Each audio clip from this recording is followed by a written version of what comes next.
Hi everybody, welcome back to another episode of Nick Tan Chats, my magic and mentalism review show. My name is Nick Tan, and today's program we'll be looking at Frozen in Time 2.0, put out by Lars-Peter, Loeld and Masuda.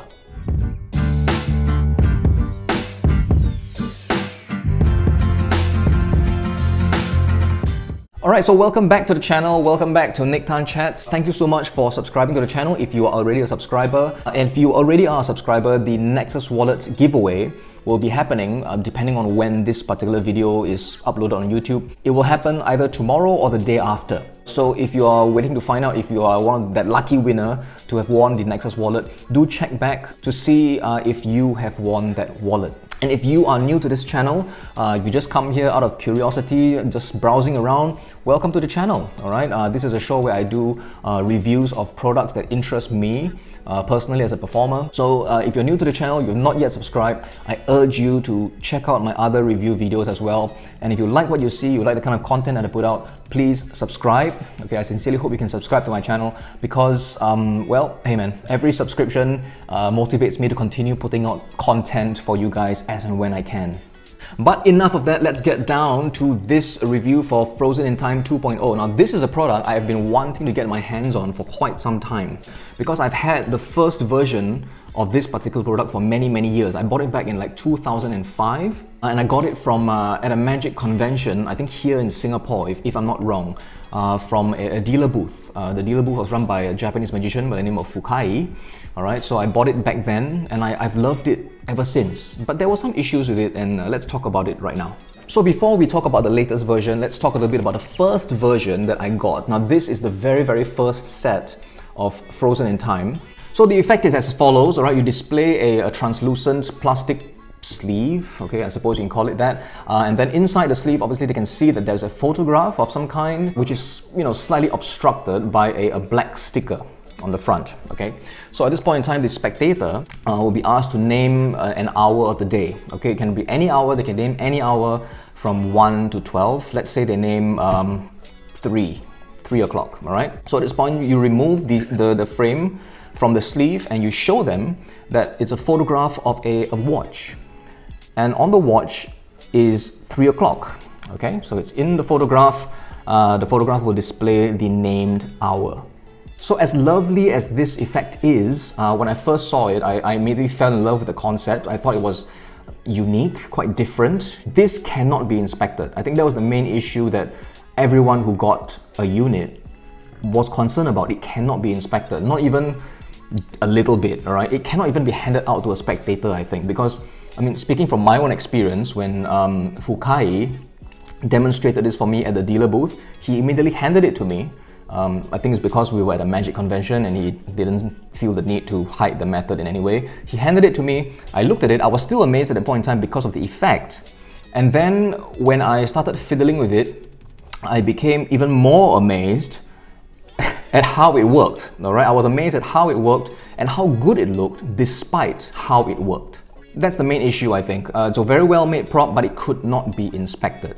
So along the way, over the years, I've only performed this like a handful of times, I think. I love the effect, but I've only performed it a handful of times to maybe, I don't know, friends and family. And along the way, I think, I'm not very sure, but I think there were 2 other versions that were released after that. I think there was a Frozen in Time new edition or something like that. The only difference, I think, was in the graphic that was used. The method was exactly the same.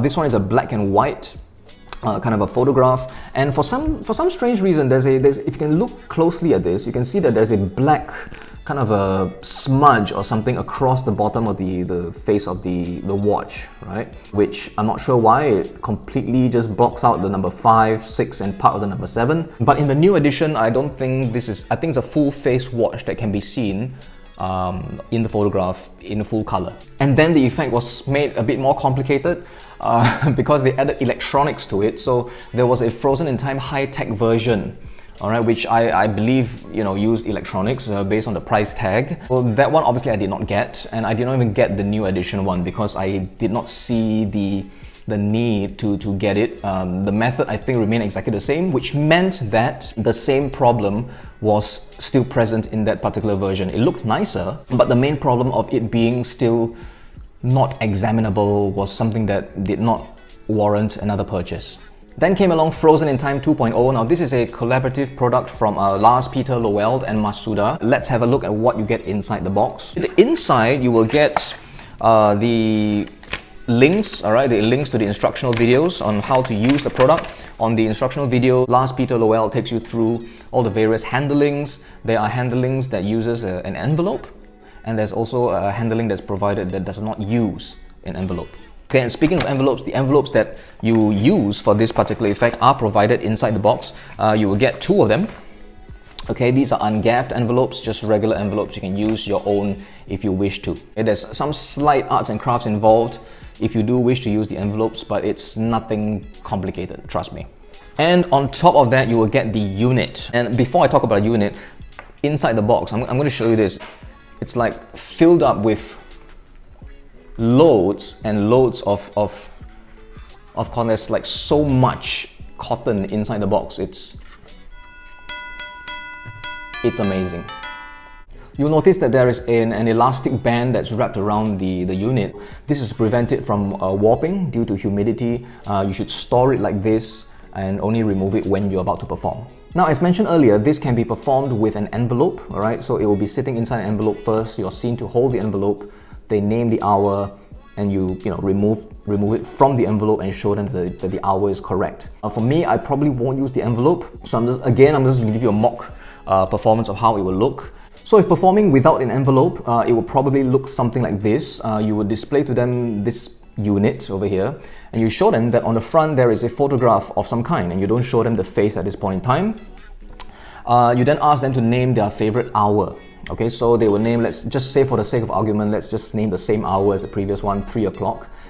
So they name 3 o'clock, and then you're able to turn the photograph and show them that it says 3 o'clock, all right, inside there. And the best part is that this unit can now be handed out.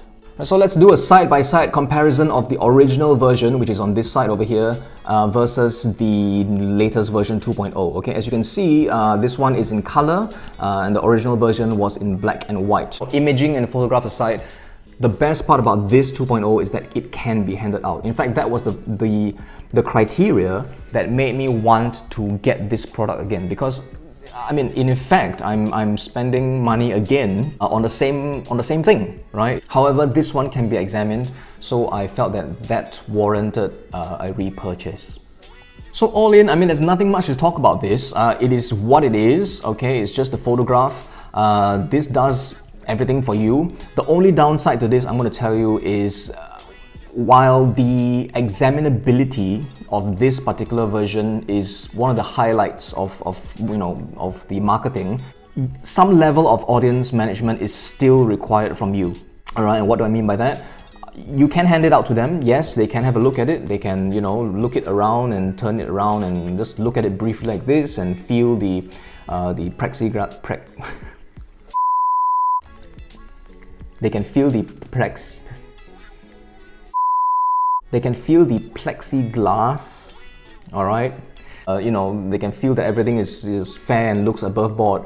However, you have to manage them, because should they now take this unit and start shaking it like that, all right, things can change quite drastically, okay? So some audience management is still required from you. You can hand it to them, but just make sure that it's relatively gently handled and not vigorously shaken or struck on the hand and stuff like that.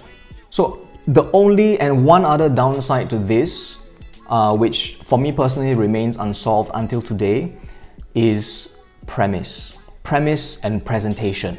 All right, performing this and delivering it with a kind of presentation that makes sense is probably the most difficult thing about this particular effect. It is a beautiful prop because the photograph is inside this clear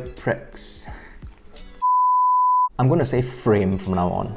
It's inside this clear frame, okay? I think I have not personally found an angle with which to perform this in an entertaining and believable manner. It still comes across a bit of like a magic prop. If you can find a presentation that kind of suits this particular prop I think you will love this and you'll have a blast with it, because I think it's quite a unique effect. And it is really a beautiful looking prop. All right, if you can look at it up close, looks really nice.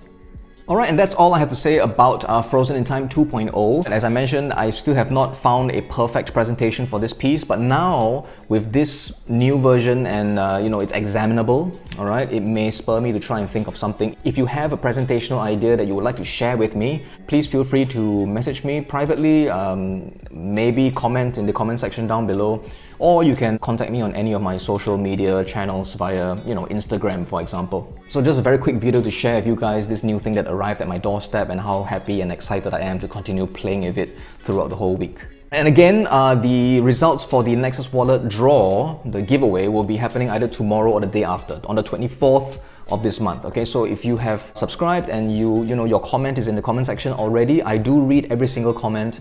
Myself and Cassidy will be looking through them and we'll be choosing a winner, and we'll be announcing the winner in the comment section for that video. So do check back and find out whether you are the lucky one. Once again, thank you so much for watching my videos. I will hope to do more of such videos. And also, I think the giveaway videos seem to be something that everyone enjoyed participating in. So if possible, I will try to do more giveaways in future as well. Okay? So till next time, stay safe, take care, and I'll see you again on another episode of Nique Tan Chats.